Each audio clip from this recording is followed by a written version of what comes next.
Welcome. In this video, I'll show you how to remove footer here in Wix. Okay. You can see here we have the header and the footer. Now, if you want to delete your footer to all of your pages, you can just easily go ahead over to your footer section right here and then select all elements that is inside the footer. Okay. As you can see here, all are now selected. So just go ahead and press delete on your keyboard, delete, and it's gone. Then you can now go ahead and resize it like so. All right. Now let's go ahead over to our other pages right here. For example, a portfolio. As you can see, there are no footers.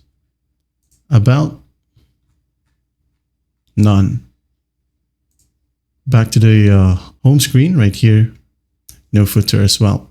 Now, going back, if you just want to remove a specific footer in a specific page, just go ahead over to pages right here.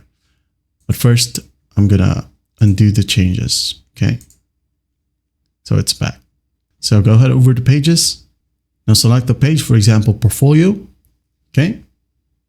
Right here, as you can see, we have the footer. So click on the three dots, hit on settings, go ahead over to layout.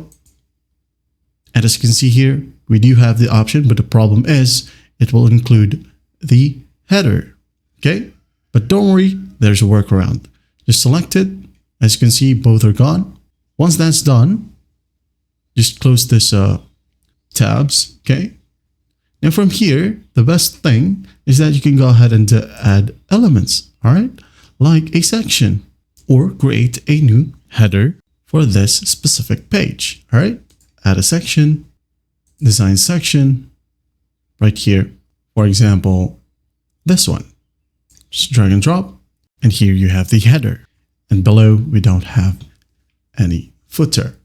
Okay, that's basically how you do it. Well, I hope this video helps, and I'll see you in the next one.